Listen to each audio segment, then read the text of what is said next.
Good morning all of you students. आज हम लोग का टॉपिक होगा नाटक क्या है और कितने प्रकार के होते हैं।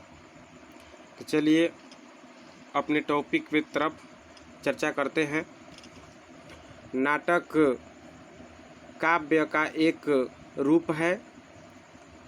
नाटक काव्य का एक रूप है जो रचना श्रवण द्वारा ही नहीं अपितु दृष्टि द्वारा भी दर्शकों के हृदय में रसानुभूति कराती है। उसे नाटक या दृश्य काव्य कहते हैं। रसानुभूति का मतलब होता है रस की अनुभूति करना या कराना। जब भी हम कोई नाटक करते हैं या कराते हैं, उसको दर्शकों के हृदय में रसानुभूति यानी रस का अनुभूति कराते हैं, उसे नाटक या दृश्य काव्य कहते हैं। नाटक में श्रव्य काव्य से अधिक रमणीयता होती है। श्रव्य काव्य होने के कारण यह लोक चेतना में अपेक्षाकृत अधिक घनिष्ठ रूप से संबद्ध है। नाटक शास्त्र में लोक चेतना को नाटक के लेखक और मंचन की मूल प्रेरणा माना गया है। नाटक हम ऐसे भी कह सकते हैं, संक्षेप में बता सकते हैं कि नाटक वह प्रक्रिया है जो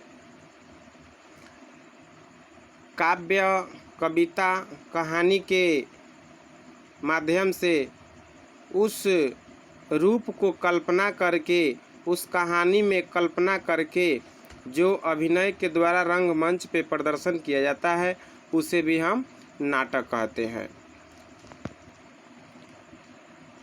अब हम बताना चाहेंगे नाटक के प्रकार। नाटक के प्रकार निम्नलिखित है।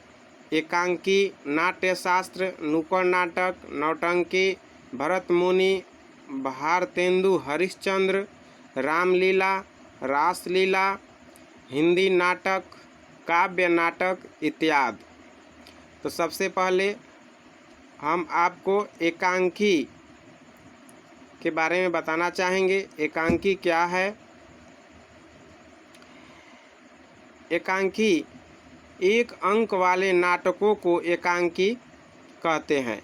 अंग्रेजी के वन एंड प्ले शब्द के लिए हिंदी में एकांकी नाटक और एकांकी दोनों ही शब्दों का समान रूप है या समान रूप से व्यवहार होता है। पश्चिम में एकांकी 20वीं शताब्दी में विशेषतः प्रथम महायुद्ध के बाद अत्यंत प्रचलित और लोकप्रिय हुआ। हिंदी और अन्य भारतीय भाषाओं में उसका व्यापक प्रचलन इस शताब्दी के चौथे दशक में हुआ। इसका यह अर्थ नहीं कि एकांकी साहित्य की सर्वथा अभिजात्यहीन विधा है। पूर्व और पश्चिम दोनों के नाटक साहित्यों में उसके निकटवर्ती रूप मिलते हैं।